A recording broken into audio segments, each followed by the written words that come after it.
Selamat datang di Imron Komis, selamat menikmati novel Aku Pewaris Konglomerat. Semoga bahagia selalu. Bab 801 merasa malu. 3 syarat yang diajukan Morgan kepada Aleta tampaknya hanya 3 syarat yang sangat biasa, bahkan Morgan sengaja tidak menandatangani kontrak apapun dengan Aleta. Akan tetapi sebenarnya hal itu sudah cukup membuka jalan bagi Morgan untuk membantu Yuda mengendalikan bisnis di Asia Tenggara. Morgan sendiri tidak menyangka akan ada hal seperti itu. Sebenarnya dia datang ke Kintamani kali ini hanya untuk mengumpulkan beberapa tanaman bahan obat atas permintaan Oscar, dan sama sekali tidak tahu bahwa dia akan mendapat sesuatu yang lebih menguntungkan. Begitu ayah Aleta benar-benar sembuh dari penyakitnya, keluarga Nugraha saat itu hanya punya 2 pilihan, yakni menyerahkan 10% saham dengan patuh atau bisnis keluarganya akan dihancurkan oleh Yuda yang merupakan kaki tangan Morgan sekaligus pesaing bisnis keluarga Nugraha. Morgan tahu bahwa ayah Aleta hanya menguasai kurang dari 30% saham. Sisa saham tersebar di tangan pemegang saham lain, sehingga jika Morgan mendapatkan 10% sahamnya, Morgan sudah cukup menjadi pemegang saham terbesar kedua keluarga Nugraha. Selain itu, Yuda bisa membeli sebagian saham dari pemegang saham minoritas lainnya selama periode waktu ini. Saat itu, tanpa disadari Morgan bisa menjadi pemegang saham terbesar keluarga Nugraha. Morgan juga bisa membantu Yuda mengalahkan saingan bisnis terbesar di Asia Tenggara itu tanpa pertumpahan darah. Permintaan Morgan berupa 10% saham mungkin terlihat hanya penyebutan acak di mata orang biasa, tetapi sebenarnya ini adalah angka yang sudah diperhitungkan dengan matang oleh Morgan. Jika nanti Aleta berani mengingkari kesepakatan, maka Morgan tidak akan segan untuk bersikap kasar dan meminta Yuda menghancurkan keluarga Nugraha. Morgan percaya pada kekuatan Yuda. Sebelum ayah Aleta sembuh, Yuda pasti bisa melakukan persiapan yang matang. Tentu saja Morgan tidak akan menjelaskan hal-hal tersebut kepada Afika dan lainnya. Lagi pula, Afika dan yang lainnya tidak begitu paham tentang urusan bisnis. Kemunculan Aleta sebenarnya mengubah pandangan Morgan dalam banyak hal, terutama saat dia menyadari bahwa Aleta, yang seusia dengan dirinya, ternyata mampu mengendalikan perusahaan besar seperti perusahaan milik keluarga Nugraha. Sementara Morgan yang telah mewarisi warisan begitu lama, tidak pernah ikut campur dalam bisnis perusahaan. Saat ini Morgan merasa sudah saatnya dia mulai mengambil alih bisnis perusahaan, dia tidak bisa terus-menerus mengandalkan Johnson dan lainnya untuk semua hal. Meski Aleta tidak berniat untuk benar-benar memberi Morgan 10% saham, dia tetap tidak mengingkari janjinya pada 2 syarat yang diajukan Morgan. Kurang dari 3 jam setelah Aleta pergi, seseorang datang mengirimkan tanaman bahan obat yang dibutuhkan Morgan. Selain itu, dana 2 triliun yang dijanjikan Aleta kepada Morgan juga telah diterima. Setelah semuanya beres, Morgan tidak perlu tinggal di Kintamani lagi. Dia langsung memilih naik bus bersama Afika dan Alvano untuk kembali ke kota Surabaya. Setelah kembali ke kota Surabaya, Morgan meminta Afika dan Alvano untuk langsung pulang dan beristirahat, sementara Morgan pergi ke rumah Oscar dengan membawa tanaman bahan obat sendiri. Saat ini, Oscar masih sama seperti sebelumnya, duduk sendirian di kursi goyang dan berjemur di bawah sinar matahari dengan mata menyipit, sedangkan Prakoso berjongkok di samping Oscar dengan tenang. Morgan merasa bahwa Oscar sangat berbeda dengan ahli bela diri yang dia bayangkan sebelumnya. Dalam bayangan Morgan, seorang ahli bela diri biasanya menghabiskan sebagian besar waktunya untuk berkultivasi. Namun, Oscar berbeda. Oscar mirip dengan pensiunan orang tua pada umumnya. Pada siang hari, ketika dia tidak melakukan apa-apa, dia hanya duduk sendirian di kursi goyang dan berjemur di bawah sinar matahari. Pada malam hari, dia pergi tidur lebih awal, lalu bangun keesokan harinya dan terus berjemur di bawah sinar matahari. Morgan sama sekali belum pernah melihat Oscar melakukan latihan apapun sebelumnya. Tentu saja, kini Morgan tidak lagi meragukan keterampilan Oscar, karena setelah melalui beberapa kejadian sebelumnya, Morgan merasa Oscar pasti memiliki keahlian tertentu, dan jika dia bisa menjadi murid Oscar tentu tidak akan rugi.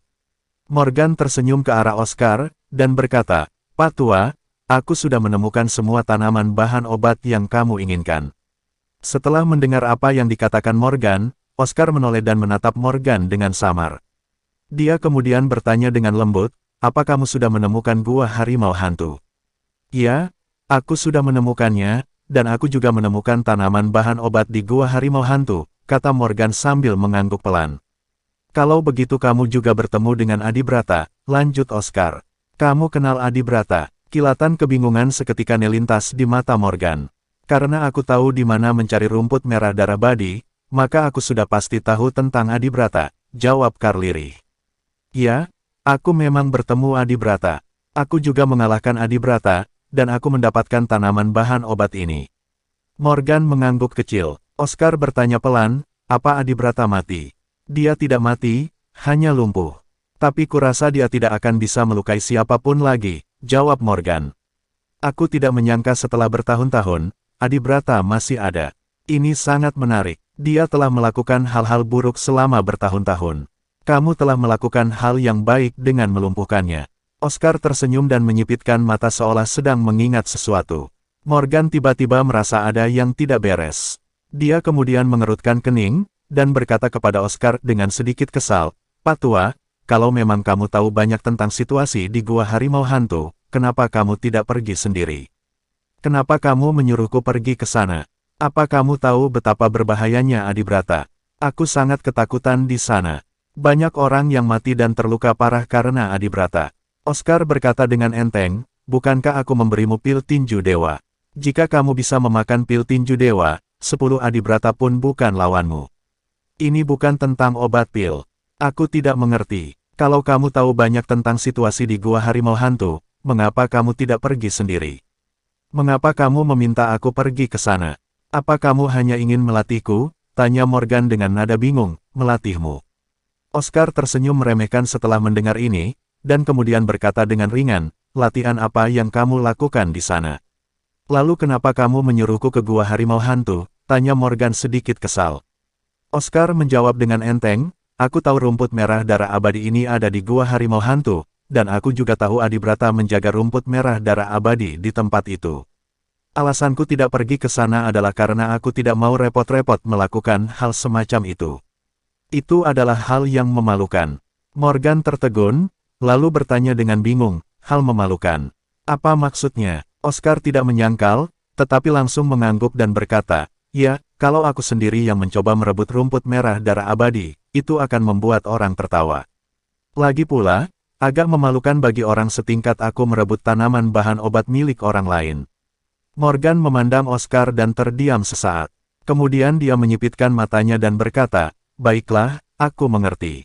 Kamu memang jahat, Pak Tua. Kamu merasa malu, jadi kamu biarkan aku pergi, kan? Lalu, apa aku tidak akan merasa malu? Oscar menjawab dengan acuh tak acuh, tidak ada yang mengenalmu, jadi apa yang membuatmu malu? Ketika Morgan mendengar kata-kata Oscar, dia langsung terdiam dan tidak tahu bagaimana membantahnya. Bab 802 Keterlaluan Morgan akhirnya kalah setelah berdebat dengan Oscar tentang beberapa hal yang memalukan, karena dia tahu dia tidak bisa memahami orang seperti Oscar. Lagi pula, Morgan sudah kembali dari Kintamani dan melakukan semua yang diminta Oscar, jadi tidak ada gunanya memperdebatkan hal ini sekarang. Morgan kemudian bertanya kepada Oscar dengan lembut, Pak Tua, aku sudah menemukan semua tanaman bahan obat yang kamu minta. Sesuai kesepakatan sebelumnya, bisakah kamu menerimaku sebagai murid sekarang? Letakkan saja tanaman bahan obat itu di sini dulu, baru datang padaku seminggu lagi, kata Oscar perlahan. Morgan bertanya pada Oscar tanpa daya, kenapa? Bukankah kita berdua sudah setuju bahwa jika aku bisa menemukan semua bahan yang kamu butuhkan, kamu akan menerimaku sebagai murid? Kamu tidak akan ingkar janji padaku, bukan? Oscar tidak pernah bertindak sesuai dengan rencana yang disepakati dan sering kali melanggar aturan, jadi Morgan merasa agak khawatir. Aku pasti akan melakukan apa yang aku janjikan padamu tapi aku tidak bisa memberitahumu kenapa kamu harus datang kepadaku seminggu lagi. Tenang saja, kamu akan tahu seminggu lagi, jawab Oscar dengan santai. Morgan kemudian bertanya lagi untuk memastikan, kalau begitu minggu depan kamu pasti akan menerimaku sebagai murid, kan? Ya, Oscar mengangguk ringan. Setelah Morgan melihat Oscar mengangguk, dia tidak melanjutkan pertanyaannya lagi. Morgan tahu dalam hatinya bahwa meskipun dia bertanya, Oscar mungkin tidak akan mau menjawabnya. Jadi lebih baik dia bersabar dan menunggu sampai seminggu kemudian. Lagi pula, seminggu bukanlah waktu yang lama. Baiklah, kalau begitu aku akan pulang jika tidak ada lagi yang harus dilakukan. Setelah sekian hari mencari tanaman bahan obat, aku sangat lelah. Aku harus pulang dan istirahat, ujar Morgan seraya menggeliat ringan, lalu berbalik dan bersiap untuk pergi. Namun, Oscar tiba-tiba bertanya, ngomong-ngomong, ginseng naga hijau dan bunga raja protea juga kamu simpan. Morgan terdiam sesaat, lalu langsung menggelengkan kepalanya, dan berkata, apa itu ginseng naga hijau dan bunga raja protea? Aku tidak tahu. Oscar berkata perlahan, sudahlah, jangan pura-pura. Ada 3 jenis tanaman bahan obat di gua harimau hantu. Kalau kamu bisa menemukan rumput merah darah abadi, berarti kamu juga menemukan ginseng naga hijau dan bunga raja protea. Kamu pasti mengambil semuanya. Setelah mendengar apa yang dikatakan Oscar, ekspresi wajah Morgan sangat tidak berdaya dan dia tidak tahu harus berkata apa. Morgan tidak menyangka Oscar akan tahu banyak tentang situasi di gua harimau hantu. Morgan awalnya berencana untuk menyimpan bunga raja protea dan mungkin dia bisa menjualnya nanti. Akan tetapi, dia tidak menyangka bahwa Oscar ternyata juga menginginkan bunga raja protea. Setelah Morgan ragu-ragu sejenak, dia kemudian bertanya kepada Oscar dengan nada tak berdaya, ginseng naga hijau aku berikan ke orang lain dan sekarang tinggal bunga raja protea saja. Kamu mau bunga raja protea juga? Ya, tentu saja. Oscar mengangguk tanpa ragu sama sekali.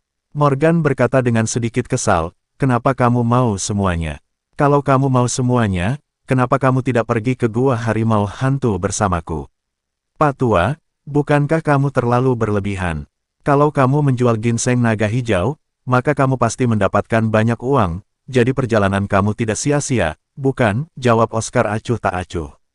Setelah mendengar kata-kata Oscar, wajah Morgan tampak makin gusar. Pada saat ini, Morgan jadi bertanya-tanya apakah Oscar mengikutinya sepanjang waktu. Jika tidak, mengapa Oscar bisa tahu apapun yang dia lakukan? Percuma kamu menyimpan bunga raja protea itu di tanganmu, jadi berikan saja padaku, ujar Oscar sekali lagi. Meski sangat enggan, Morgan akhirnya memberikan bunga raja protea kepada Oscar, lalu meninggalkan rumah Oscar sendirian. Sudah lewat jam 10 malam ketika Morgan meninggalkan rumah Oscar. Di luar sudah gelap dan Oscar tinggal di lokasi yang sangat terpencil, sehingga sulit mendapatkan taksi. Morgan tidak punya pilihan selain berjalan menuju lokasi Imperial Villa nomor 1 sambil menunggu taksi yang lewat. Ketika Morgan tidak punya uang sebelumnya, dia enggan mengeluarkan uang untuk naik taksi, jadi dia terbiasa berjalan kaki, dan jarak 5 atau 6 km tentu tidak ada artinya bagi Morgan. Akan tetapi saat Morgan melewati danau buatan, dia tiba-tiba mendengar teriakan minta tolong. Tolong, tolong, tolong aku. Morgan secara tidak sadar mengira seseorang telah jatuh ke dalam danau buatan, jadi dia bergegas ke lokasi danau buatan tersebut. Namun setelah sampai di danau buatan, Morgan tidak melihat ada orang yang jatuh ke danau sama sekali, dan teriakan minta tolong itu ternyata berasal dari hutan di samping danau buatan. Jadi Morgan pun langsung lari masuk ke hutan. Setelah memasuki hutan, Morgan melihat seorang pria parubaya menekan seorang wanita dengan kuat ke tanah, dan menutupi mulut wanita itu dengan tangan kanannya sambil menarik pakaian wanita itu dengan tergesa-gesa menggunakan tangan kirinya. Gadis yang tergeletak di tanah itu tampak acak-acakan. Saat ini, Morgan samar-samar bisa melihat sepasang kaki ramping dan cantik menendang dengan penuh kekuatan. Sial, aku suka gadis kaya sepertimu. Ditambah lagi, tubuhmu sangat bagus dan pahamu sangat mulus. Aku telah menemukan harta karun hari ini. Gadis cantik, jangan gugup. Jika kamu menurut, aku berjanji akan memberimu kenikmatan yang belum pernah kamu dapatkan. Saat pria parubaya itu tengah menindih tubuh sang gadis dengan sangat bersemangat, dia tidak menyadari bahwa Morgan telah berdiri di belakangnya. Sementara gadis itu menangis dan meronta, matanya dipenuhi keputusasaan. Berhenti, teriak Morgan tiba-tiba dengan suara keras. Setelah mendengar teriakan Morgan, pria parubaya itu langsung menoleh dan melihat ke arah Morgan. Tanpa ragu sama sekali, Morgan mengangkat kakinya dan langsung menendang pria parubaya itu dengan keras. Perlu diketahui, saat ini kekuatan Morgan tidak lagi bisa dibandingkan dengan orang biasa. Tendangan keras Morgan langsung mengempaskan pria parubaya itu terbang sejauh 3 atau 4 meter. Pria parubaya itu kemudian langsung berdiri, dan berniat untuk melarikan diri.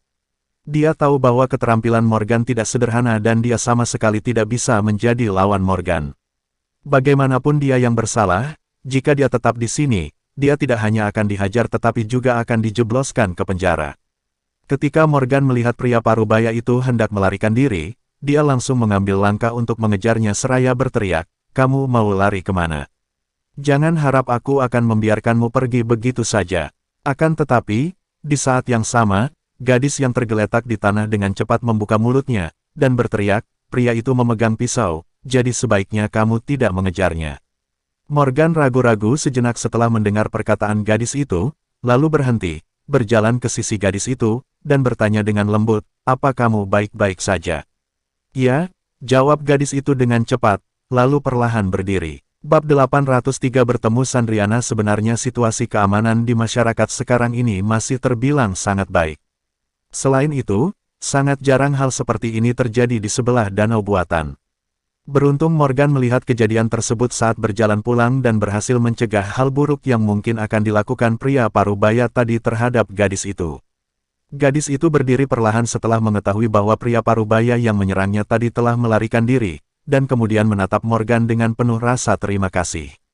Setelah gadis itu berdiri, Morgan bisa melihat wajah gadis itu dengan jelas.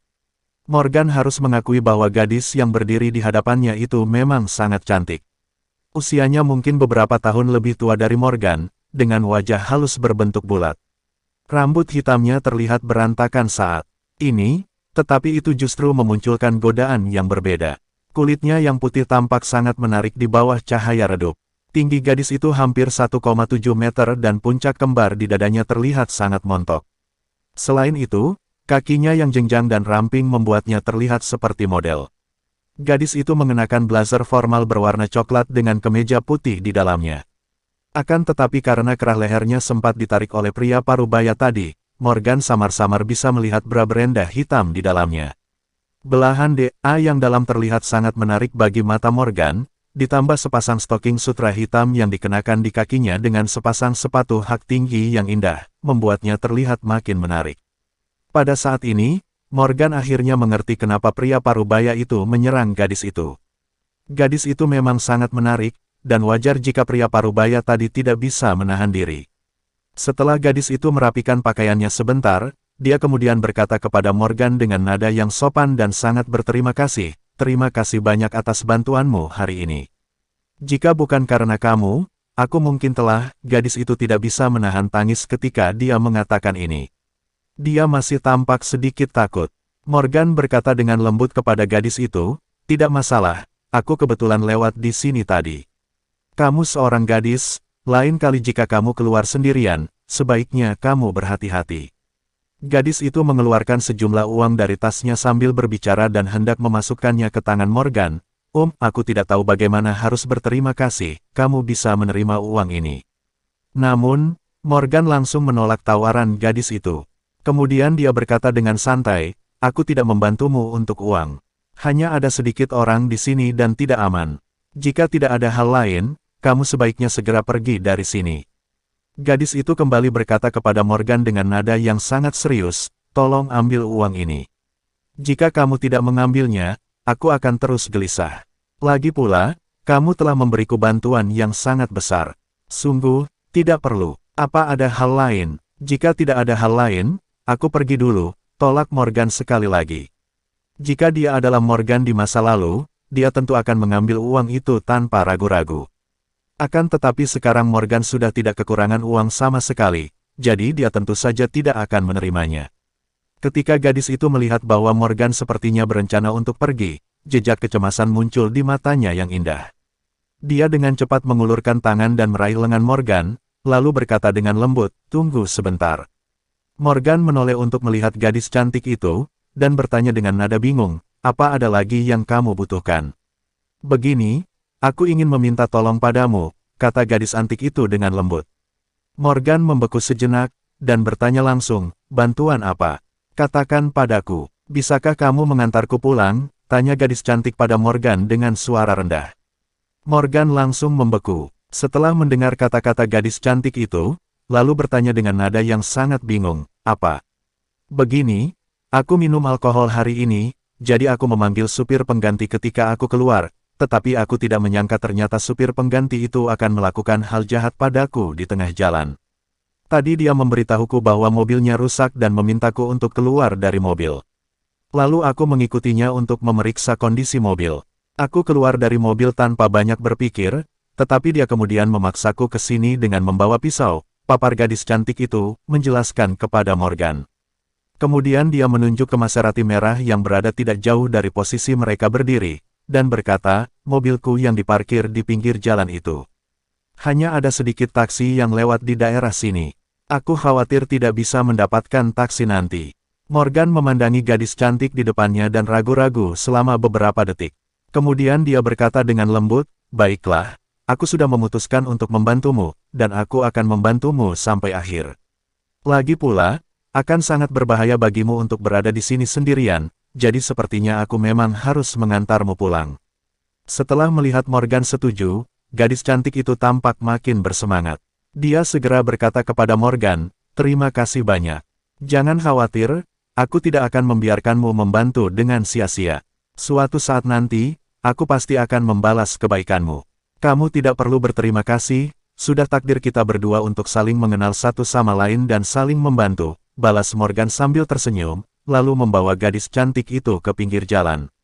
Selang beberapa saat, Morgan masuk ke dalam mobil bersama gadis cantik tersebut. Kemudian mereka melaju menuju lokasi rumah gadis cantik tersebut di bawah arahan sang gadis. Gadis cantik itu terlihat sedikit tenang setelah dia berada di dalam mobil. Gadis itu kemudian bertanya pada Morgan atas inisiatifnya sendiri. Oh ya, namaku Sandriana. Siapa namamu? Namaku Morgan, jawab Morgan datar sambil mengemudi. Sandriana memandang Morgan dari atas ke bawah dan bertanya pada Morgan dengan lembut, sepertinya kamu masih sangat muda, kamu pasti masih sekolah, ya? Aku sudah berkuliah. Aku kuliah di Universitas Surabaya sekarang, kata Morgan santai. Oh, Sandriana mengangguk ringan, lalu berinisiatif untuk mengobrol dengan Morgan. Dari obrolan tersebut, Morgan mengetahui bahwa Sandriana adalah manajer umum sebuah perusahaan besar. Keluarganya tampaknya cukup kaya, tetapi Morgan tidak menanyakan dengan spesifik bisnis apa yang dilakukan oleh keluarga Sandriana.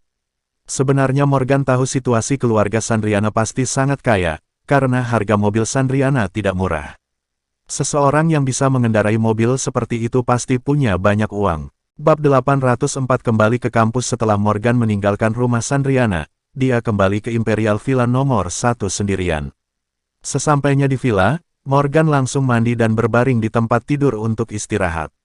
Dia sama sekali tidak memikirkan masalah Sandriana tadi. Keesokan harinya, ketika Morgan membuka matanya, dia menyadari bahwa waktu sudah lewat jam 9 pagi. Morgan melihat sekilas ke arah ponselnya, dan setelah melihat bahwa tidak ada pesan atau panggilan penting, dia langsung pergi ke kamar mandi dan membersihkan tubuhnya sebentar. Setelah itu dia segera mengenakan baju barunya dan pergi ke kampus. Morgan sudah lama tidak ke kampus. Kebetulan hari ini dia tidak memiliki banyak kesibukan, jadi Morgan memutuskan untuk pergi ke kampus dan mengikuti kuliah. Setelah keluar dari villa, Morgan langsung naik taksi menuju Universitas Surabaya. Karena Morgan sudah membuat kesepakatan dengan Semira sebelumnya, apapun yang dilakukan Morgan, dia tidak perlu lagi meminta izin libur. Jadi Morgan tidak perlu khawatir untuk bolos kuliah sekarang. Ketika Morgan datang ke Universitas Surabaya, dia melihat teman-teman sekelasnya sudah duduk di kelas. Untungnya kali ini bukan jadwal kelas Semira. Kalau tidak, Morgan pasti dihukum berdiri di luar kelas. Setelah Morgan ragu-ragu sejenak, dia segera menyelinap ke dalam kelas saat dosennya tidak memperhatikan. Ekspresi wajah Rian dan Raihan sangat heboh saat melihat Morgan. Rian bertanya pada Morgan dengan suara rendah, "Morgan, apa yang kamu lakukan akhir-akhir ini? Kenapa kamu tidak masuk kuliah?" Raihan memandang Morgan. Dia tertawa dan membuat lelucon. Apalagi yang akan dilakukan Morgan? Dia pasti pergi ke tempat yang menyenangkan atau pergi menemui pacarnya. Kehidupan orang kaya seperti dia tentu di luar imajinasi kita. Morgan hanya tersenyum ringan, lalu berkata dengan lembut, "Aku pergi untuk melakukan beberapa tugas akhir-akhir ini, jadi aku tidak bisa datang ke kelas." "Tugas apa itu?" tanya Rian penasaran. Morgan menjawab dengan enteng kepada Rian, Meskipun aku memberitahumu apa yang aku lakukan, kamu tidak akan tahu, jadi lebih baik kamu berhenti bertanya." Setelah mendengar kata-kata Morgan, mata Rian memancarkan sedikit ketidakberdayaan, dan dia pun tidak melanjutkan pertanyaannya. Morgan tidak ingin memberitahu Rian dan Raihan tentang apa yang terjadi di Gua Harimau Hantu saat ini. Lagi pula, meskipun kedua sahabatnya itu tahu tentang semua hal yang dilakukan Morgan sebelumnya, hal itu tidak akan berguna, dan juga tidak akan bermanfaat bagi mereka. Ryan dan Rayhan kemudian mulai berbicara dengan Morgan tentang apa yang terjadi di kampus beberapa hari terakhir. Tentu saja, sebagian besar hanyalah hal-hal sepele dan tidak ada yang penting. Satu-satunya hal yang penting adalah orang-orang dari kelas Arka itu datang ke kelas Morgan untuk mencari Morgan, mungkin karena mereka ingin membalas dendam atas apa yang terjadi di tempat olahraga terakhir kali. Akan tetapi mereka kemudian langsung pergi ketika tahu bahwa Morgan tidak masuk kuliah, dan mereka pun tidak pernah kembali lagi. Waktu berlalu dengan cepat. Seusai kelas, Morgan tetap duduk di kursi dari bermain dengan ponselnya, sementara Ryan dan Rayhan berencana pergi ke kamar mandi untuk merokok. Morgan tidak pergi bersama mereka karena dia tidak merokok. Akan tetapi begitu Ryan dan Rayhan baru saja pergi, Ryan tiba-tiba kembali dan menghampiri Morgan dengan sedikit tergesa. Dia kemudian berkata kepada Morgan dengan penuh semangat, Morgan, ada seorang gadis cantik yang datang mencarimu, kamu harus keluar dan melihatnya. Seorang gadis cantik datang mencariku. Setelah mendengar apa yang dikatakan Ryan, mata Morgan sedikit bingung, seolah tidak mengerti apa yang dimaksud Ryan. Ya, seorang gadis cantik datang menemuimu, kamu harus keluar dan melihatnya. Dia sangat cantik, seperti model, ucap Ryan bersemangat. Namun, ada sedikit kebingungan di mata Morgan, karena dia tidak tahu siapa yang datang untuk menemuinya. Morgan kemudian keluar dari kelas setelah ragu-ragu selama beberapa detik. Ketika Morgan keluar dari kelas, dia melihat banyak anak laki-laki mengelilingi seorang gadis yang mengenakan gaun putih. Punggung gadis itu tampak agak familiar di mata Morgan, hanya saja Morgan tidak ingat siapa gadis tersebut. Morgan pun kemudian langsung mendatangi gadis itu. Namun ketika Morgan mendekat dan melihat dengan lebih jelas, dia membeku di tempat untuk sesaat dengan ekspresi tak berdaya di wajahnya. Gadis cantik yang datang mencari Morgan saat ini tidak lain adalah gadis yang diselamatkan Morgan tadi malam, yakni Sandriana. Hari ini Sandriana mengenakan gaun pendek putih hari yang sangat ketat hingga puncak kembarnya yang menjulang tinggi semakin terlihat menantang. Kakinya yang ramping terlihat indah dan riasan yang lembut membuat wajahnya terlihat sangat cantik. Ketika dia muncul di kampus, dia langsung menarik perhatian banyak orang, terutama anak laki-laki di kelas Morgan yang terus menatap Sandriana. Setelah Sandriana melihat Morgan, ada kilatan kegembiraan di matanya. Kemudian dia dengan cepat berlari ke arah Morgan, lalu berkata kepada Morgan sambil tersenyum, Morgan, akhirnya aku menemukanmu. Morgan membeku sesaat, lalu bertanya pada Sandriana dengan nada bingung, mengapa kamu datang ke kampusku? Sandriana menatap sejenak ke arah Ryan dan yang lainnya, lalu berkata dengan lembut, Morgan, apa kamu punya waktu? Bisakah kita bicara di tempat lain?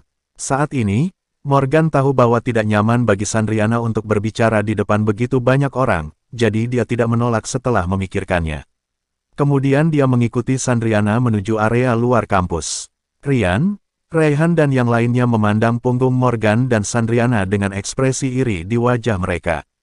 Ryan mengernyit dan bertanya pada Rayhan dengan lembut, menurutmu apa hubungan gadis cantik itu dengan Morgan? Aku tidak tahu apa hubungan mereka, tapi sepertinya hubungan keduanya tidak sederhana, jawab Rayhan enteng. Rayhan, apa menurutmu menjadi kaya itu menyenangkan? Morgan selalu dikelilingi gadis-gadis cantik. Kalau saja aku juga bisa punya banyak teman yang cantik seperti Morgan, pasti akan sangat menyenangkan, kata Ryan dengan suara rendah. Jika kamu sekaya Morgan, kamu pasti akan memiliki gadis-gadis cantik di sekitarmu, bahkan mungkin lebih dari Morgan. Apalagi kamu berbeda dengan Morgan, kamu pasti akan menerima semua gadis cantik yang mendekatimu, jawab Rayhan sambil tersenyum, lalu berbalik dan kembali ke kelas.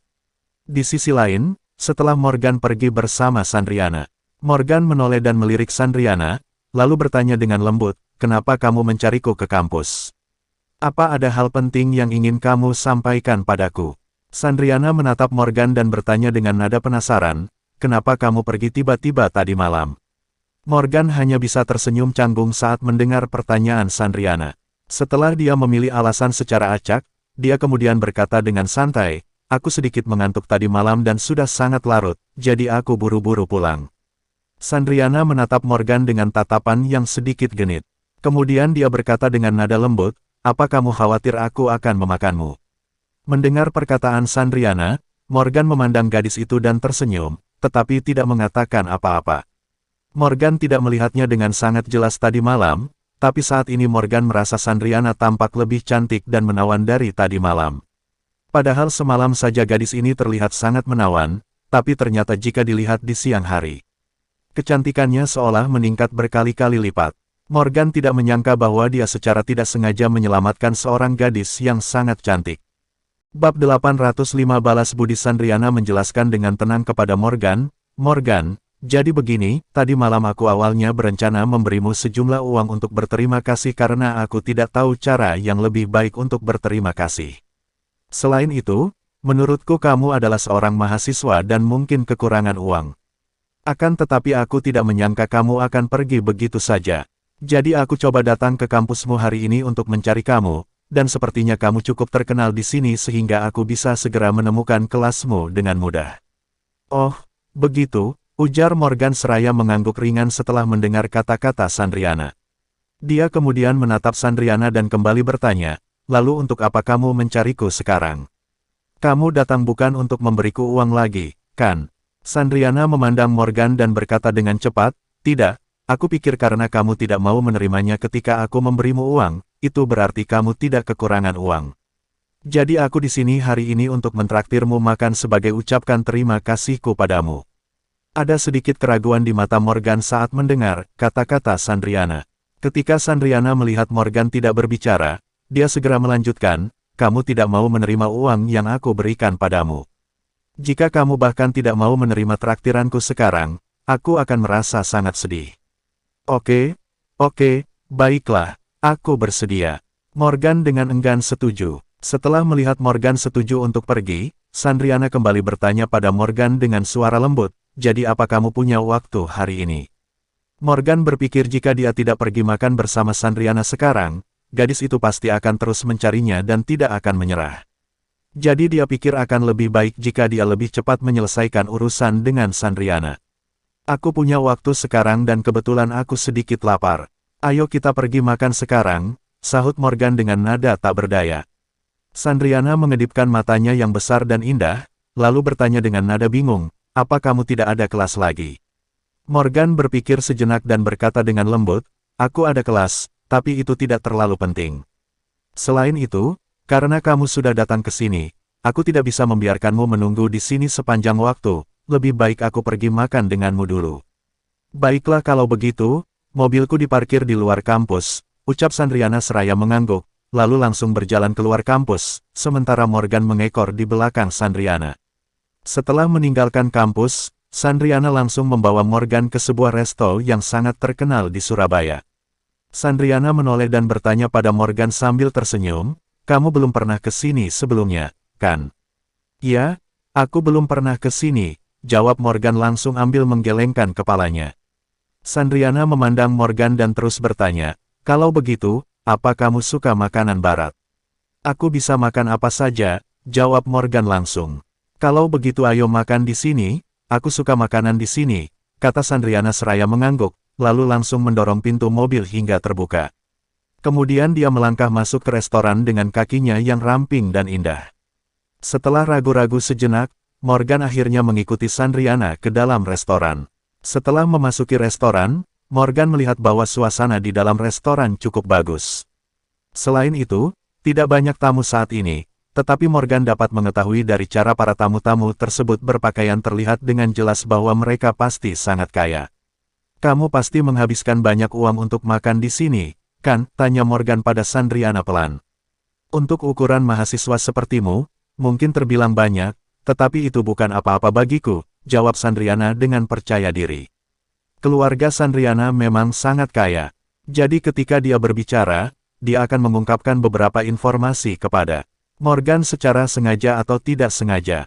Menurut Morgan, Sandriana seharusnya tidak perlu pamer kepada orang seperti dia. Lagi pula, Morgan belum lama mengenal Sandriana, jadi mungkin memang karakter Sandriana sejak kecil sudah seperti itu, dan Morgan tidak terlalu peduli akan hal itu. Setelah memasuki restoran, Sandriana menunjukkan kartu keanggotaannya kepada pelayan, yang langsung mengubah sikap pelayan tersebut. Pelayan itu dengan cepat membawa Sandriana dan Morgan ke kursi terbaik di dekat jendela. Sandriana meletakkan tasnya di kursi, dan duduk di kursi dengan anggun. Sementara Morgan memilih duduk berhadapan dengan Sandriana. Kursi ini eksklusif untukku. Aku membayar biaya keanggotaan yang besar ke restoran ini setiap tahun. Jadi tidak peduli kapanpun itu, meskipun ada yang duduk di sini, kursi ini milikku. Aku akan meminta orang-orang di restoran untuk memberimu kartu keanggotaan. Dengan begitu, jika kamu nanti ingin mentraktir orang lain untuk makan di sini, kamu bisa langsung datang ke sini. Sandriana berhenti sejenak, lalu memandang Morgan dari atas ke bawah dan kembali berkata sambil tersenyum, tapi jika kamu ingin membawa beberapa gadis dari kampusmu ke sini, aku rasa kamu harus mengubah penampilanmu. Tidak, terima kasih. Makanan di sini terlalu mahal, aku tidak mampu membelinya. Morgan menolak sambil tersenyum. Tidak masalah, semua makananmu di sini nanti akan dibebankan ke rekeningku. Sandriana ingin mengungkapkan rasa terima kasihnya kepada Morgan saat ini. Jadi dia mencoba yang terbaik untuk berterima kasih kepada Morgan dengan berbagai cara. Itu juga tidak perlu, tolak Morgan sekali lagi sambil menggelengkan kepala. Sandriana tidak mengetahui identitas Morgan saat ini. Uang kecil yang ditawarkan gadis itu sebenarnya bukan apa-apa bagi Morgan. Akan tetapi, Morgan sama sekali tidak berniat memberitahu Sandriana tentang identitas aslinya. Jejak ketidakberdayaan seketika terpancar di mata indah Sandriana saat melihat Morgan menolak pemberiannya lagi. Dia menghela napas dengan lembut dan berkata perlahan, "Kamu cukup aneh. Kamu tidak menginginkan uang yang kuberikan padamu dan kamu juga tidak menginginkan kartu keanggotaan di sini. Jadi apa yang kamu inginkan?" "Aku benar-benar tidak menginginkan apapun," jawab Morgan dengan nada tak berdaya yang sama seperti sebelumnya. Kemudian dia melanjutkan, "Sebenarnya, ketika aku membantumu tadi malam, itu hanya tindakan yang tidak disengaja, karena orang normal manapun akan memilih untuk menyelamatkan seseorang dalam situasi seperti itu. Jadi kamu sama sekali tidak perlu memikirkan bagaimana harus berterima kasih padaku. Bagaimana bisa begitu? Kamu menyelamatkanku. Kalau bukan karena kamu, aku mungkin mengalami hal buruk. Bagaimana mungkin aku tidak berterima kasih padamu?" tukas Sandriana buru-buru setelah mendengar kata-kata Morgan. Morgan kemudian memandang Sandriana dan berkata dengan ringan, "Lebih baik kita memesan makanan dulu." "Baiklah kalau begitu," ucap Sandriana seraya mendorong menu yang ada tepat di hadapan Morgan, dan berkata dengan lembut, "Kamu saja yang pesan." Morgan menjawab dengan lembut, "Aku tidak tahu harus makan apa saat aku datang ke tempat seperti ini untuk pertama kalinya. Kamu saja yang pesan." Setelah Sandriana ragu-ragu sejenak, dia langsung membuka menu dengan tangannya yang halus dan lembut, kemudian mulai memesan. Beberapa menit kemudian, pelayan mulai menyajikan makanan. Saat ini, Sandriana memandang Morgan dari atas ke bawah, lalu bertanya kepada Morgan dengan lembut, "Morgan, apa kamu punya pacar?" Morgan membeku di tempat setelah mendengar kata-kata Sandriana. Ekspresi wajahnya tampak bingung. "Apakah dia berniat memberikan tubuhnya untuk balas budi karena tahu aku tidak menginginkan apapun?" tanya Morgan. Dalam hati, bab 806 belum juga kembali. Sebenarnya Morgan sangat bingung di dalam hatinya. Sebelum Morgan menerima warisan, hubungan Morgan dengan wanita hanya bisa digambarkan dengan kata mengerikan. Bahkan setelah dengan susah payah dia mendapatkan pacar, dia pun akhirnya dicampakkan. Di masa lalu, hanya ada sedikit teman lawan jenis di sekitarnya. Akan tetapi ketika dia sudah berubah menjadi orang kaya, tiba-tiba hubungan Morgan dengan wanita menjadi lebih baik, bahkan terlalu indah untuk menjadi kenyataan. Semua jenis wanita tiba-tiba muncul dalam kehidupan Morgan. Namun nyatanya, orang yang sangat disukai Morgan hanyalah Leona dan Laura. Bahkan Chana dan Morgan pun tidak bisa benar-benar dikatakan sebagai sepasang kekasih. Morgan dan Chana bersama hanya karena Morgan menganggap Chana sebagai Leona. Pada titik ini, Morgan berusaha dengan sekuat tenaga untuk mengendalikan diri. Dia berjanji pada dirinya sendiri tidak akan melakukan kontak intim dengan lawan jenis, karena Morgan akan merasa sangat bersalah jika melakukan hal tersebut. Jadi jika Sandriana benar-benar berniat memberikan tubuhnya untuk balas budi saat ini, Morgan pasti akan langsung menolak tanpa ragu. Morgan kemudian bertanya pada Sandriana dengan lembut, "Mengapa kamu menanyakan itu padaku?" Sandriana pun menjelaskan sambil tersenyum, "Jangan salah paham. Aku tidak bermaksud apa-apa. Aku pikir kamu sepertinya seumuran dengan sepupuku, dan sepupuku tidak punya pacar sekarang.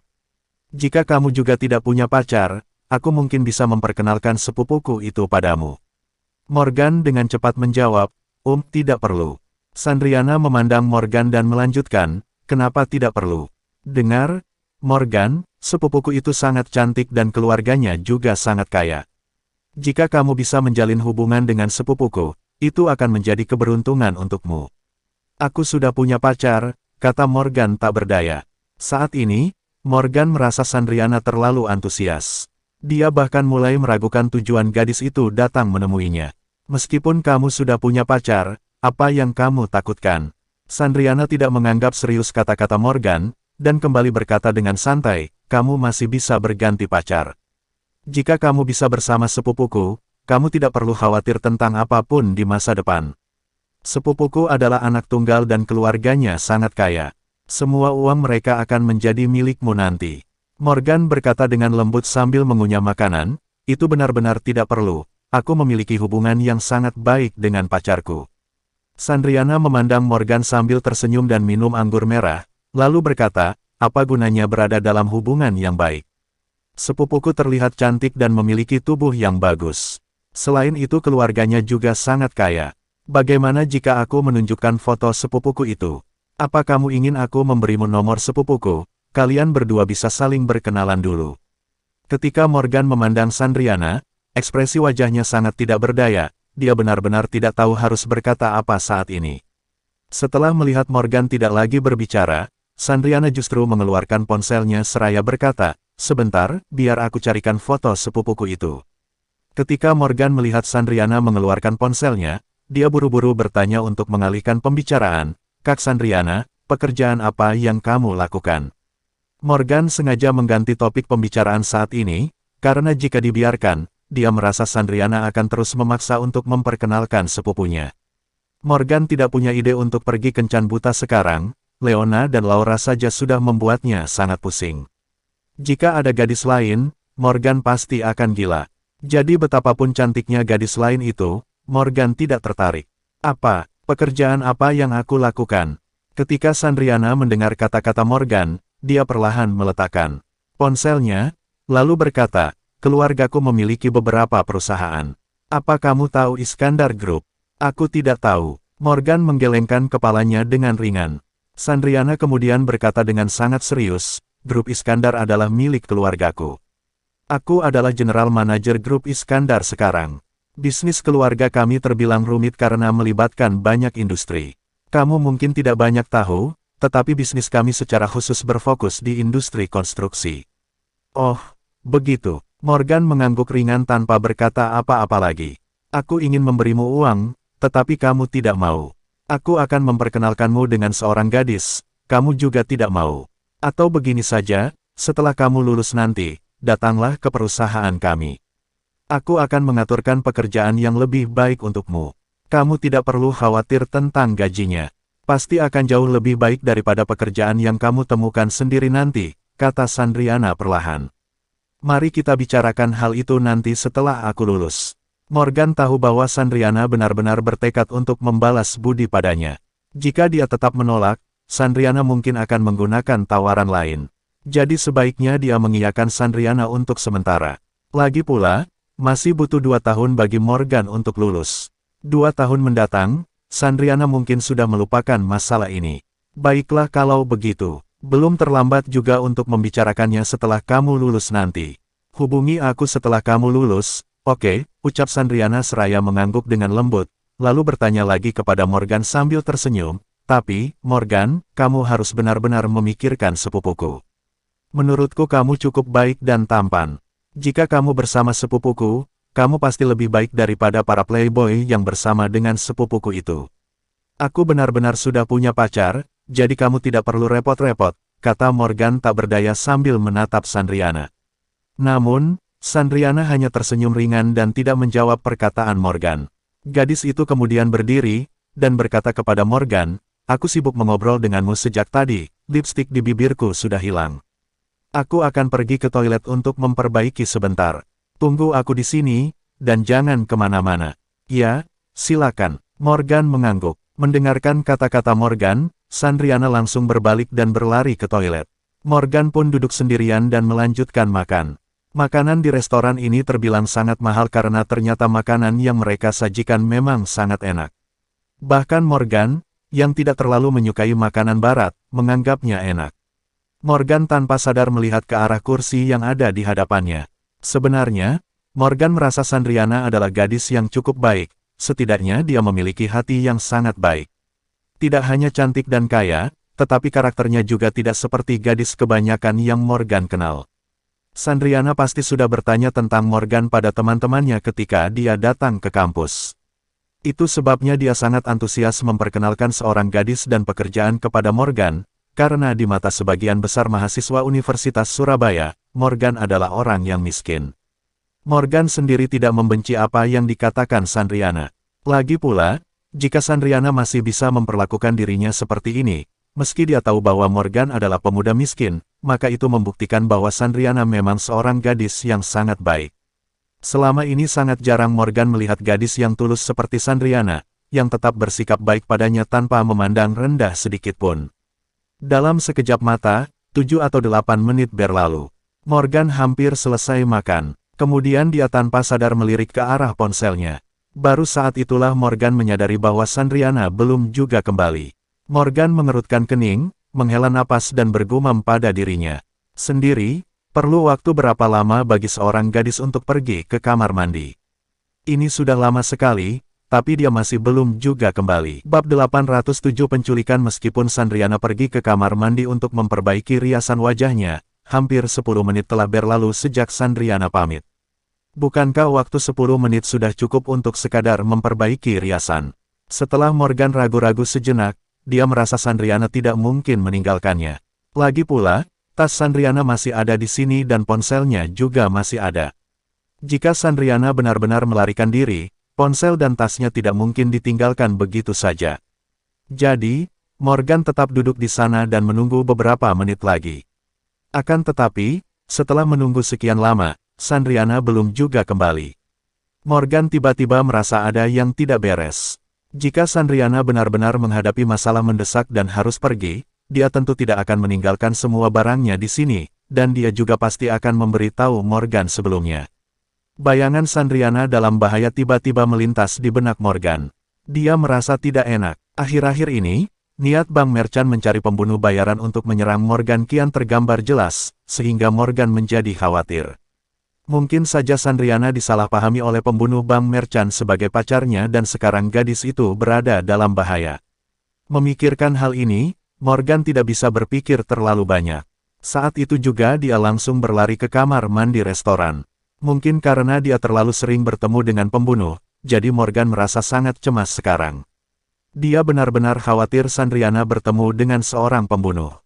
Bagaimanapun, Morgan tidak ingin orang-orang tak berdosa seperti Sandriana terlibat dalam masalahnya. Beberapa detik kemudian, Morgan bergegas ke pintu kamar mandi.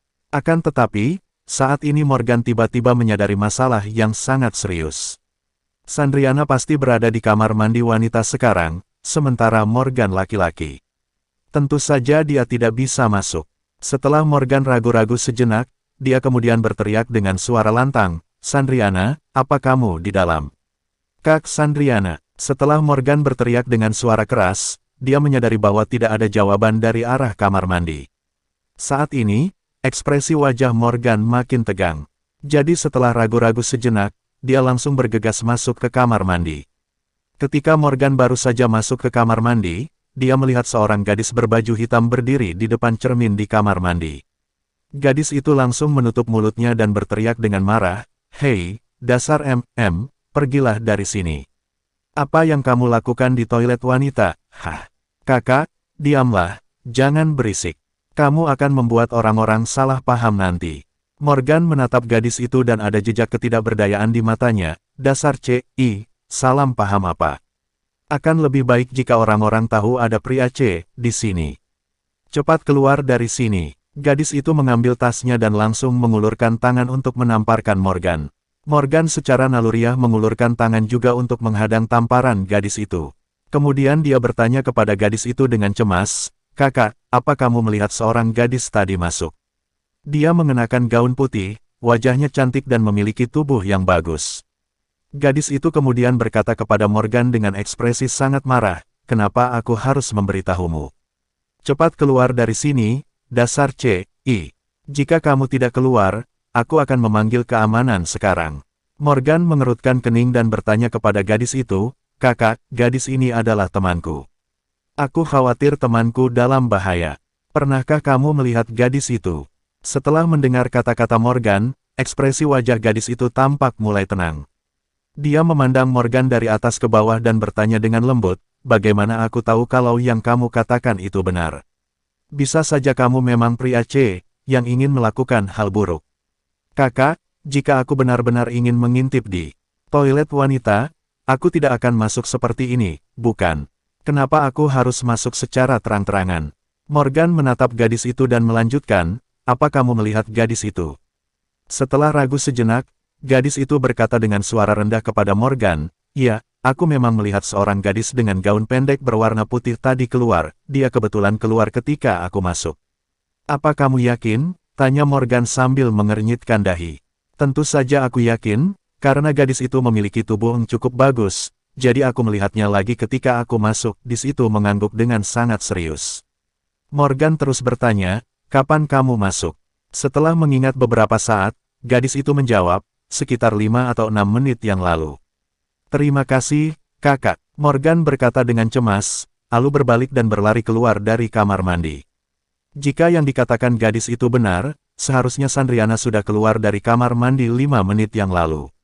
Akan tetapi, karena Sandriana tidak juga kembali ke tempat duduk setelah keluar dari kamar mandi, berarti Sandriana pasti pergi ke tempat lain. Setelah keluar dari kamar mandi, Morgan segera berlari kembali ke tempat duduknya dan meraih ponsel dan tas Sandriana. Kemudian dia berlari keluar dari restoran.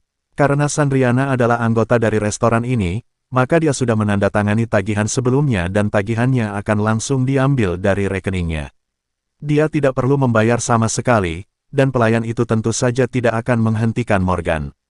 Setelah keluar dari restoran, Morgan berdiri di pinggir jalan dan mengamati situasi di sekitarnya. Untungnya, reaksi Morgan lebih cepat, sehingga Sandriana belum jauh saat ini. Morgan melihat Sandriana sekarang berjarak kurang dari 500 meter darinya, dan perlahan berjalan menuju mobil Audi hitam yang diparkir di pinggir jalan. Saat ini, tubuh Sandriana terlihat sangat kaku. Apalagi, ada dua pria di belakang Sandriana dan kedua pria ini sangat dekat dengan tubuh Sandriana. Jadi Morgan tahu bahwa jelas sekali kedua pria itu mengendalikan Sandriana. Berbagai macam pikiran berkecamuk di benak Morgan. Dia tidak tahu siapa dua orang itu, dan apakah mereka hanya menculik Sandriana, atau ingin menggunakan Sandriana untuk mengancam dirinya. Tidak ada cara bagi Morgan untuk memastikan hal-hal ini sekarang. Setelah Morgan menarik napas dalam-dalam, tentu dia ingin bergegas menyelamatkan Sandriana. Namun, Morgan khawatir kedua pria itu memiliki pisau atau senjata di tangan mereka. Begitu dia bergegas dengan gegabah, tidak hanya tidak akan ada cara untuk menyelamatkan Sandriana, tetapi juga akan membuat situasi Sandriana makin terancam. Beberapa detik kemudian, Sandriana mengikuti kedua pria itu masuk ke dalam mobil Audi hitam itu. Sementara Morgan menemukan kunci mobil Maserati di dalam tas Sandriana. Kemudian dia berbalik dan berlari ke samping Maserati, membuka pintu dan masuk ke mobil. Setelah beberapa saat, mobil Audi mulai berjalan dengan lambat dan Morgan mengikuti di belakang Audi dengan Maserati milik Sandriana. Morgan tahu bahwa jika kedua pria itu hanyalah penculik biasa, segalanya akan jauh lebih mudah. Namun, jika kedua orang ini adalah suruhan orang-orang bank merchant, itu akan merepotkan karena Morgan tahu betul betapa sulitnya berurusan dengan bank merchant.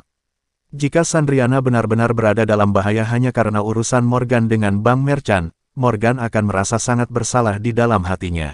Bab 808 Hotel di pinggiran kota. Sebenarnya jika Sandriana adalah generasi kaya raya pada umumnya, berdasarkan identitas dan statusnya, dia seharusnya membawa beberapa pengawal saat keluar.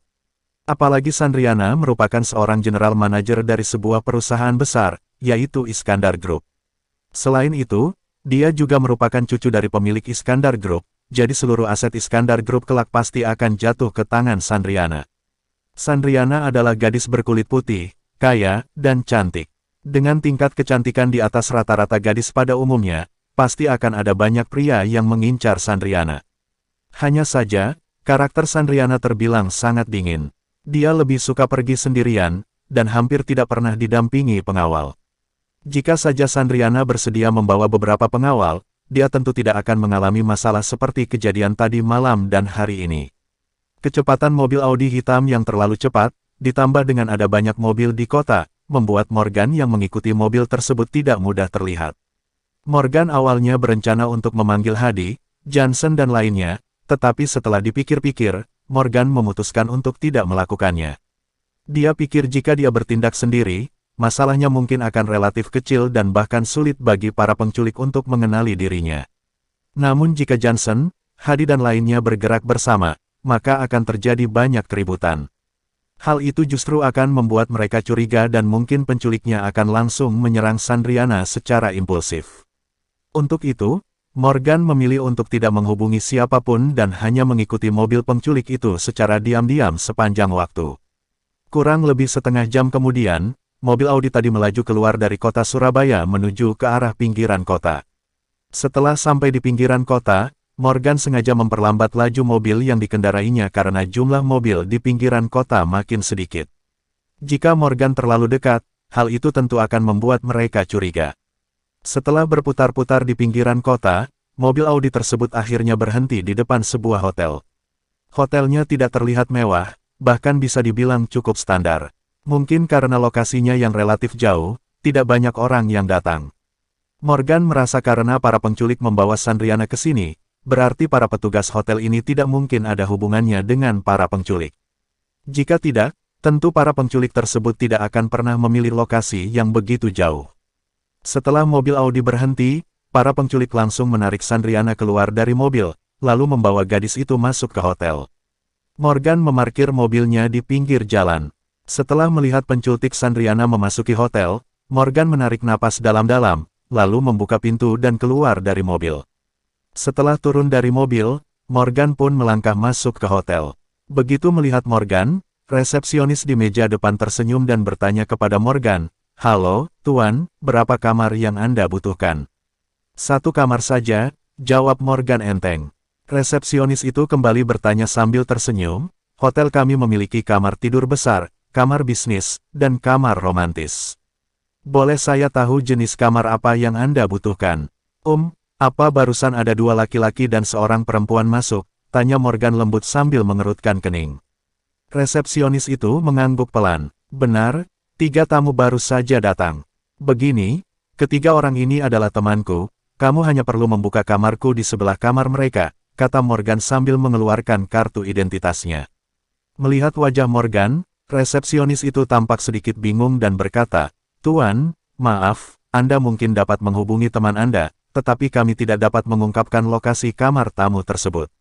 Lokasi kamar tamu hotel kami adalah rahasia." Jejak ketidakberdayaan seketika melintas di mata Morgan ketika dia mendengar kata-kata resepsionis itu. Dia kemudian segera mengeluarkan beberapa lembar uang tunai dan menyerahkannya kepada sang resepsionis, lalu berkata dengan lembut, "Nona, baterai ponseiku habis dan aku tidak bisa menghubungi temanku, tolong bantu aku. Ada hal mendesak yang harus kulakukan dengan mereka." Ketika resepsionis itu melihat uang tunai yang diberikan oleh Morgan, matanya berkilat bingung. Kemudian dia menyimpan uang tunai dengan cara yang halus dan berkata dengan lembut, "Tuan, ketiga teman Anda itu semuanya ada di kamar 507 sekarang, saya akan membuka kamar 508 untuk Anda." "Terima kasih banyak," jawab Morgan dengan cepat. "Silakan, Tuan, ini kuncinya," ucap resepsionis itu lagi dengan nada yang sangat sopan. Beberapa detik kemudian, resepsionis tersebut membuka kamar untuk Morgan. Morgan pun segera mengambil kartu kunci dan langsung lari ke lantai 5 untuk menyusul Sandriana dan kedua penculik tadi. Di sisi lain, kedua penculik itu terlihat sangat waspada usai menculik Sandriana. Bahkan setelah mereka tiba di hotel, mereka masih menodongkan belati di pinggang Sandriana, dan memberi isyarat kepada gadis itu untuk terus berjalan maju agar tidak menimbulkan kecurigaan pada petugas hotel. Sementara ekspresi wajah Sandriana juga sangat tegang saat ini, bahkan dia bertanya kepada penculik dengan suara rendah, "Siapa kalian berdua? Sebenarnya apa yang ingin kalian lakukan?" Salah satu penculik itu menjawab dengan nada dingin, "Patuhi saja apapun yang aku minta untuk kamu lakukan sekarang. Jika kamu berbicara omong kosong, hati-hati saja, aku tidak akan segan bertindak kasar padamu." Jejak ketidakberdayaan seketika melintas di mata Sandriana ketika dia mendengar kata-kata sang penculik tersebut. Saat ini, Sandriana tidak tahu apa yang akan dilakukan oleh kedua penculik itu. Jika itu adalah PN sederhana, maka kedua penculik itu pasti sudah membawanya lebih jauh, tetapi kali ini kedua orang itu hanya membawanya ke sebuah hotel. Mungkinkah mereka perampok, gumam Sandriana dalam hati. Ada kilatan bingung di mata gadis itu begitu dia memikirkan hal tersebut, dan tatapan matanya pun seketika menjadi tegang.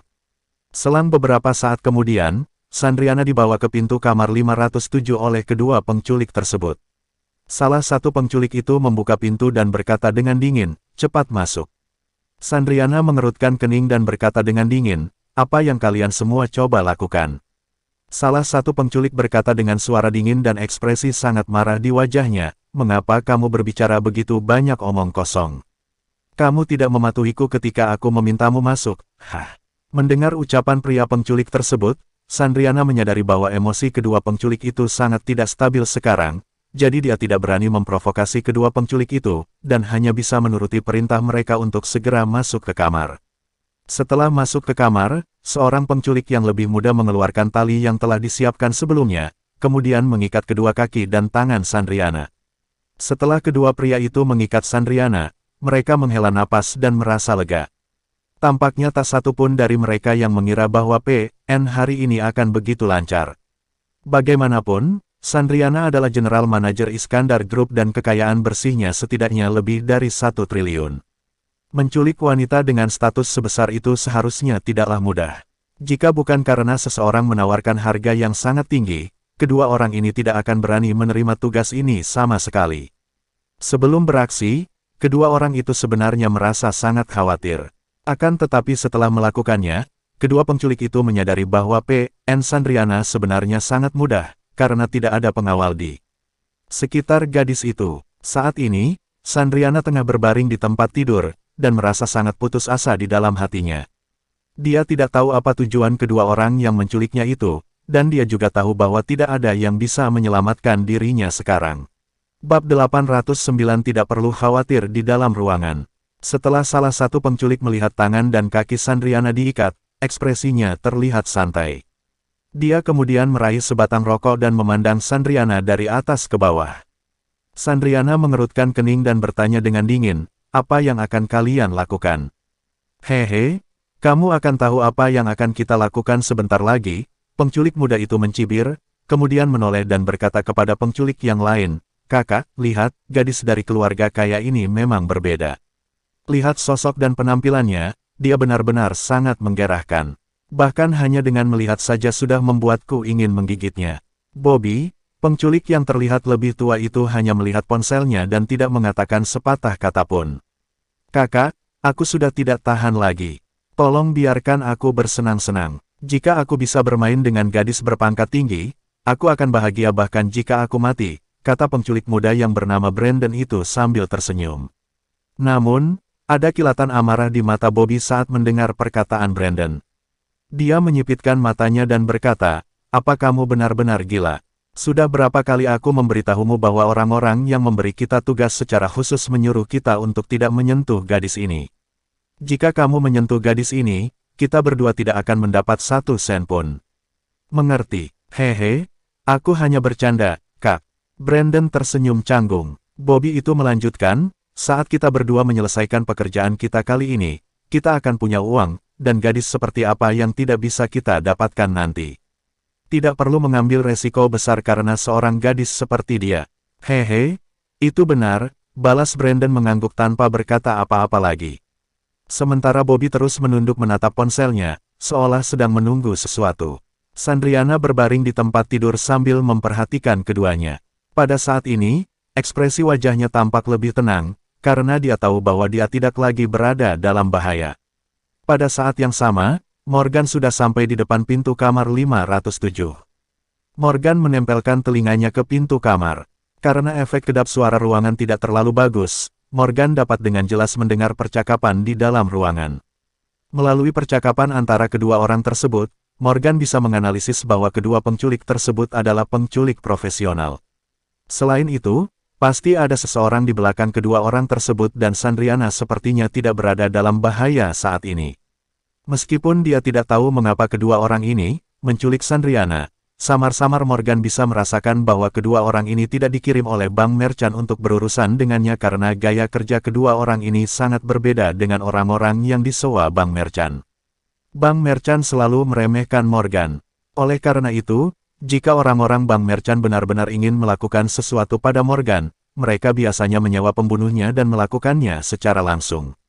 Mereka tidak akan pernah melakukan hal seperti PN. Morgan benar-benar tidak tahu apa tujuan kedua orang itu menculik Sandriana. Setelah Bobby, yang berada di kamar, selesai merokok, dia kemudian bangkit dan berjalan ke arah Sandriana. Dia lalu berkata kepada Sandriana dengan tatapan kosong, "Kamu Nona Sandriana, bukan?" Sandriana mengerutkan kening dan bertanya kepada Bobby dengan tatapan dingin, "Apa yang kamu inginkan?" Bobby berkata dengan suara rendah, "Nona Sandriana, kamu pasti tahu jelas dalam hatimu tentang apa yang akan kami berdua lakukan. Kami berbeda dari para penculik biasa. Kami berspesialisasi dalam melakukan hal semacam ini. Sederhananya, orang lain memberi kami uang dan kami melakukan sesuatu untuk orang lain, jadi aku harap kamu bisa bekerja sama dengan kami dengan patuh."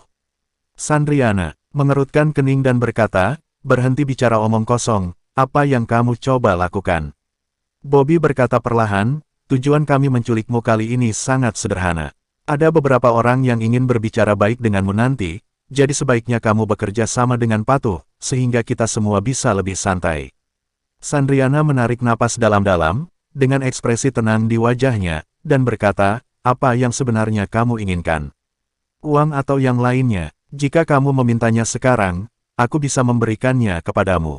Cepat katakan dan lepaskan aku." Sebelumnya, Sandriana pernah diculik saat masih kecil, dan berhasil diselamatkan ayahnya dengan uang, jadi dia tidak terlalu takut saat ini. "Kami tidak butuh uang darimu, Nona Sandriana. Kami sudah mendapatkan lebih dari cukup jika berhasil melakukan pekerjaan kami," balas Bobby sambil enggelengkan kepalanya dengan lembut. Sandriana mengerutkan kening dan bertanya, "Apa kalian sebenarnya?"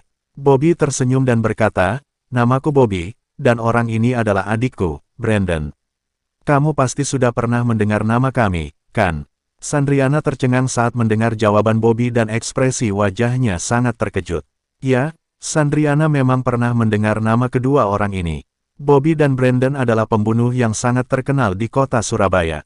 Kedua orang ini terkenal sangat kejam dan melakukan segala macam kejahatan. Selama bertahun-tahun, mereka telah melakukan banyak tindak kejahatan yang mengejutkan dan bahkan mengerikan. Pada dasarnya, kedua orang ini rela melakukan apa saja untuk mendapatkan uang. Kedua orang tersebut adalah pembunuh bayaran, dan meski bukan ahli bela diri, keterampilan mereka terbilang di atas orang biasa. Selama bertahun-tahun, polisi telah mencari dua orang ini, tetapi mereka tidak pernah tertangkap. Sandriana juga pernah mendengar tentang Bobby dan Brandon dari teman-temannya, tetapi dia tidak mengerti kenapa mereka menculiknya. Setelah ragu-ragu sejenak, Bobby bertanya kepada Sandriana dengan suara dingin, "Nona Sandriana, kalau tidak salah ingat, tadi kamu sedang makan bersama temanmu di restoran, kan?" "Ya, aku sedang makan dengan temanku tadi. Kenapa? Masalah ini tidak hubungannya dengan dia, kan?" Sandriana menatap si penculik dan sedikit mengangguk. Bobby berkata perlahan, "Sekarang hubungi temanmu dan katakan padanya bahwa kamu telah pergi karena sesuatu yang mendesak. Kalau tidak, dia mungkin akan memanggil polisi ketika dia tahu kamu sudah lama tidak kembali. Begitu dia menelepon polisi, kita akan berada dalam masalah dan kamu mungkin juga dalam masalah besar. Karena begitu polisi datang, kami tidak akan segan-segan melakukan hal buruk padamu." Ini bukan pertama kalinya Bobby melakukan hal semacam ini, jadi dia tentu sangat berhati-hati dan mempertimbangkan semuanya dengan baik. Setelah mendengar perkataan Bobby, Sandriana tiba-tiba teringat bahwa Morgan masih ada di dalam restoran. Jika bukan karena diingatkan Bobby barusan, Sandriana pasti sudah melupakan Morgan. Sandriana ragu-ragu sejenak dan berkata dengan suara rendah, "Aku baru saja mengenal pria itu, jadi aku tidak punya nomor ponselnya." Bobby bertanya dengan dingin, "Nona Sandriana, kamu tidak punya nomor ponselnya atau memang tidak ingin menghubungi orang ini? Apa kamu sengaja berbohong agar pria tadi menghubungi polisi untuk mencarimu? Untuk apa aku harus berbohong padamu?"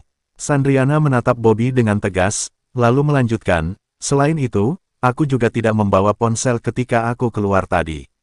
Bobby dan Brandon saling memandang, tetapi tak satu pun dari mereka berbicara. Pada saat ini Sandriana berbicara lagi, aku tidak mengenal pria itu dengan baik. Bahkan jika aku menghilang, dia tidak akan memanggil polisi. Kalian berdua tidak perlu khawatir. Bab 810 Kelalaian dalam pertimbangan. Setelah melihat sikap tegas Sandriana, mereka pun percaya bahwa Sandriana memang tidak tahu nomor ponsel Morgan, dan Sandriana juga tidak terlihat membawa ponselnya. Sementara jika mereka meminta Sandriana menelepon Morgan dengan menggunakan ponsel mereka saat ini, maka identitas mereka pun akan terungkap. Jadi setelah ragu-ragu sejenak, Bobby kemudian berkata kepada Sandriana dengan suara rendah, "Baiklah, Nona Sandriana, karena kamu tidak memiliki nomor ponsel pria itu, kalau begitu lupakan saja." Sementara itu, Morgan yang berada di luar pintu, menarik napas dalam-dalam. Dia merasa pasti ada orang lain di balik kedua penculik itu, dan jika Morgan terus menunggu seperti ini, orang-orang dari pihak lain itu mungkin akan segera datang. Sekarang adalah kesempatan terbaik bagi Morgan untuk melawan mereka. Setelah Morgan ragu sejenak, dia pun mengulurkan tangan dan mengetuk pintu. Pada saat yang sama, ada kilatan aneh di mata Bobby setelah dia mendengar ketukan di pintu. Lalu dia berkata dengan suara rendah kepada Brandon, "Seseorang datang. Coba kamu lihat sana, dan hati-hati.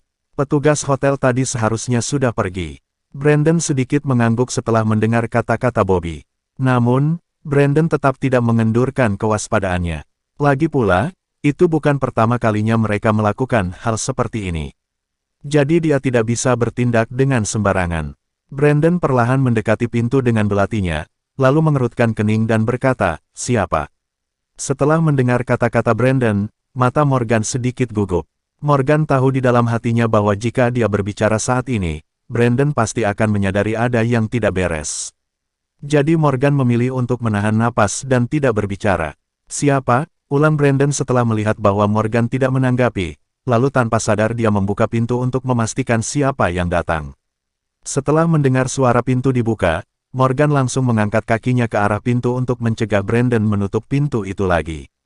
Brandon seketika menyadari ada yang tidak beres saat melihat kaki Morgan, karena, jika itu adalah orang-orang dari komplotan mereka, tentu akan langsung menjawab saat ditanya tadi.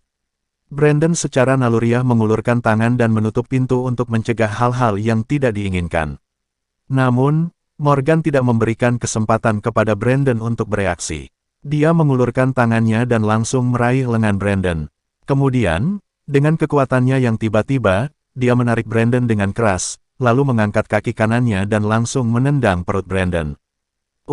Brandon mengeluarkan suara kesakitan setelah Morgan menendang perut pemuda itu. Reaksi pertama Brandon saat itu bukanlah memberi tahu saudaranya. Sebagai gantinya, dia secara naluriah mengangkat tangan kanannya, lalu mengayunkan belati yang ada di tangannya tersebut, kemudian mengarahkan langsung ke atas kepala Morgan dan menyerang Morgan. Namun, kecepatan reaksi Morgan ternyata jauh lebih baik. Dia berhasil mengelak ke samping untuk menghindari ayunan belati Brandon. Setelah Brandon melihat Morgan mampu menghindari serangan belatinya, ada kilatan ketegangan di mata pria itu. Saat ini dia baru menyadari bahwa keterampilan bertarung Morgan ternyata sangat bagus, dan dia mungkin tidak bisa menanganinya sendiri. Brandon kemudian berbalik untuk memberitahu Bobby bahwa orang yang datang adalah teman Sandriana saat masih berada di restoran. Morgan bukanlah orang bodoh. Meskipun dia tidak tahu apakah dia masih bisa menjadi lawan dari dua orang itu jika mereka bekerja sama untuk melawannya, dan dia juga tidak tahu senjata apa saja yang penculik ini bawa, tetapi tanpa ragu sedikit pun, dia melangkah maju dan langsung menutup mulut Brandon, lalu mendorong keras kepala Brandon. Dengan tangan kirinya, terdengar suara benturan yang keras saat kepala Brandon membentur dinding, dan dia langsung jatuh ke tanah tanpa mengeluarkan suara. Ketika Morgan melihat Brandon jatuh ke tanah, jejak ketegangan kembali muncul di mata Morgan. Sesaat kemudian dia membungkuk dan mengambil belati di tanah, lalu berjalan ke kamar dengan langkah hati-hati. Saat ini, Bobby yang masih berada di kamar sepertinya juga menyadari ada yang tidak beres. Mengingat Brandon yang belum juga kembali setelah sekian lama membukakan pintu, ditambah lagi terdengar suara gaduh saat Morgan membenturkan kepala Brandon ke dinding tadi, ekspresi di wajah Bobby pun seketika menjadi tegang. Dia mengerutkan kening dan berteriak, "Brandon, apa yang terjadi? Siapa yang datang? Apa kamu baik-baik saja?" Mendengar suara Bobby, Morgan tidak gentar sedikitpun. Sebaliknya, dia terus berjalan ke arah kamar. Saat Bobby tidak mendengar jawaban Brandon, dia langsung berdiri, lalu mengulurkan tangan dan mengeluarkan pistol hitam pekat dari saku bajunya. Ketika Sandriana melihat pistol di tangan Bobby, sorot ketegangan muncul di matanya yang indah, sementara Bobby bergerak perlahan ke arah luar kamar untuk memeriksa apa yang terjadi. Di saat yang sama, Morgan mendekati ruangan tersebut selangkah demi selangkah dengan belati di tangannya. Tak lama kemudian, Morgan dan Bobby berhenti pada saat yang sama, lalu saling memandang dan tampak terkejut. Bobby dulunya adalah seorang tentara sebelum menjadi seorang pembunuh bayaran, jadi keterampilan serta kecepatan reaksinya tentu luar biasa. Jika bukan karena keterampilannya, Bobby tidak akan pernah bisa menghindari kejaran polisi selama bertahun-tahun. Ketika Bobby melihat Morgan, dia mengangkat pistolnya tanpa ragu sama sekali dan langsung mengarahkannya ke kepala Morgan. Bobby mengarahkan pistol ke kepala Morgan dan berkata dengan suara rendah, "Nak, aku menyarankan kamu untuk tidak menantang keahlian menembakku. Pada jarak sedekat ini, begitu aku menarik pelatuknya, kamu akan langsung mati. Jadi lebih baik kamu patuhi kata-kataku, dan jangan coba-coba melawan." Sementara di sisi lain, Morgan hanya menyipitkan mata ke arah Bobby dan tidak berbicara. Bobby menghela napas panjang saat melihat Morgan tidak berbicara. Reaksi Morgan saat ini sudah menunjukkan bahwa Morgan sudah menyerah. "Kamu mengambil pertimbangan yang cermat, Nak. Jika kamu menyerah, mungkin aku tidak akan terlalu menyiksamu," kata Bobby kemudian dengan suara dingin, lalu melanjutkan, "Kami berdua sudah melihatmu ketika berada di restoran, tapi aku pikir kamu hanya orang biasa. Aku tidak menyangka ternyata kamu begitu berani. Kamu bahkan berani mengejar, dan kami hampir lalai." Sementara Sandriana yang sedang berbaring di tempat tidur melihat ke arah Morgan dengan ekspresi tak percaya di wajahnya. Dia tidak pernah menyangka bahwa Morgan yang baru 2 kali bertemu dengannya akan rela mempertaruhkan nyawa untuk menyelamatkannya. Meskipun tindakan Morgan membuat Sandriana merasa sangat terharu, tetapi saat ini gadis itu tetap merasa sangat tak berdaya. Sandriana merasa karena Morgan sudah mengetahui lokasinya saat ini, dia pasti juga sudah melapor langsung ke polisi. Bagaimanapun, Morgan hanyalah orang biasa dan dia tidak memiliki senjata. Bukankah Morgan akan mati jika dia muncul di sini saat ini tanpa lapor polisi? Setelah Sandriana ragu-ragu sejenak, dia menatap Bobby dengan memelas dan berkata, "Masalah ini tidak ada hubungannya dengan temanku. Jika kamu membiarkan temanku pergi, aku akan bekerja sama denganmu, tidak peduli apapun yang kamu minta, aku akan lakukan. Sekarang lepaskan dia." Bobby menjawab dengan dingin, "Maaf, Nona Sandriana, jika saja temanmu ini tidak melihat semua ini, aku tentu tidak akan melakukan apa-apa padanya. Tetapi dia sekarang telah melihat wajah adikku dan aku. Jika aku melepaskannya sekarang, itu sama saja aku bunuh diri. Jadi, aku tidak bisa membiarkan orang ini pergi." Sandriana terpaku di tempat mendengar ucapan Bobby. Pada saat ini, ekspresi wajahnya